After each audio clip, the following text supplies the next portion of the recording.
Congress party ఇచ్చిన హామీలు, కాంగ్రెస్ చేస్తున్న అరాచకాలపైన అసెంబ్లీ సమావేశాలు అనుసరించాల్సిన వ్యూహంపైన చర్చించామన్నారు కేటీఆర్. కాంగ్రెస్ బుల్డోజర్లను పంపి ఇళ్లను కూలగొడుతున్నట్టుగా తిరిగానే అసెంబ్లీలోనూ మందబలంతో బుల్డోజర్ టాక్టిక్స్ని ప్రయోగిస్తుందన్నారు. ఆంక్షలను తారుమారు చేస్తూ అసెంబ్లీ సమావేశాలను తూతు మంత్రంగా నిర్వహిస్తుందని విమర్శించారు.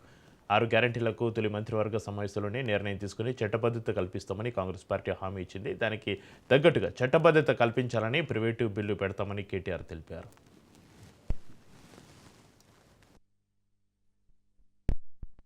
మూడవ బడ్జెట్ అంటే దాదాపుగా పెనల్టిమేట్ బడ్జెట్ గా చెప్పుకోవాలి.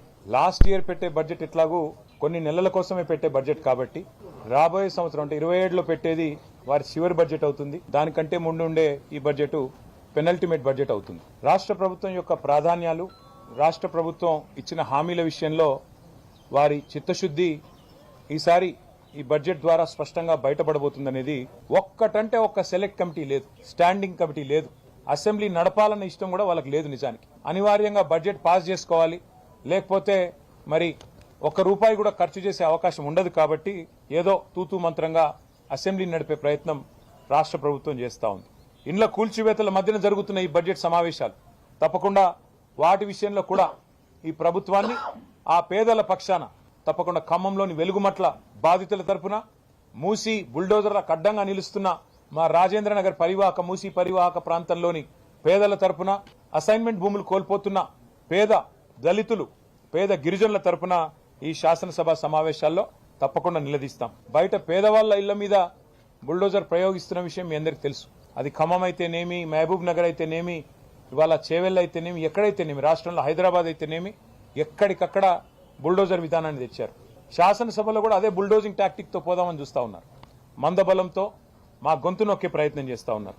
కేవలం అబద్దాలు, అసత్యాలు, అర్ధసత్యాలు, పచ్చి అభూత కల్పనలతో టైంపాస్ గా కాలక్షేపంగా శాసనసభ సమావేశాలను, శాసన మండలి సమావేశాలను మార్చే ప్రయత్నం చేస్తా ఉన్నారు.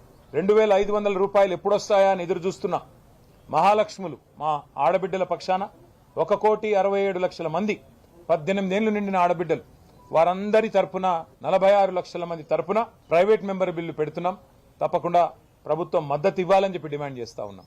మేము మూసీకి వ్యతిరేకం కాదు, కానీ మీరు చేయాల్సిన పని చేయకుండా ఒకవైపేమో అప్పుల పాలైందని చెప్తూ, ఒకవైపేమో పైసా లేదని చెప్తూ, ఒకవైపేమో తప్పుడు మాటలు చెప్తూ, మరొక వైపు మూసీలో 1,50,000 కోట్లు ఖర్చు పెట్టి నేను ఇది చేస్తా అది చేస్తా అంటే మిమ్మల్ని ఎవరు నమ్మాలి? మీరు చేసేది మూసీలో ప్రక్షాళన కాదు, మూసీలో మూటల వేట, ఢిల్లీకి డబ్బులు పంపడానికి మూటల వేట, మూసీ బ్యూటిఫికేషన్ పేరిట లూటిఫికేషన్ ఏదైతే చేస్తున్నారో దానికి మేము వ్యతిరేకం.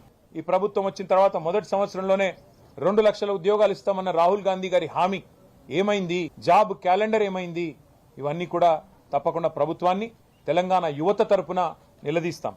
తప్పుడు అంకెలతో, మభ్యపెట్టే మాటలతో, లేని అప్పులు ఉన్నట్టుగా చూపెడుతూ, కట్టని మిత్తిలు కట్టినట్టుగా చూపెడుతూ, ఏదైతే నాటకాలతో, నాటకీయతతో ఈ ప్రభుత్వం నెట్టుకొస్తుందో దాని విషయంలో కూడా తప్పకుండా ఈ ప్రభుత్వాన్ని బడ్జెట్ సమావేశాల్లో అంకెలతో సహా వాళ్ళను ఎండగట్టాలని చెప్పి కూడా ఈ సమావేశంలో మేము మాట్లాడుకున్నాం.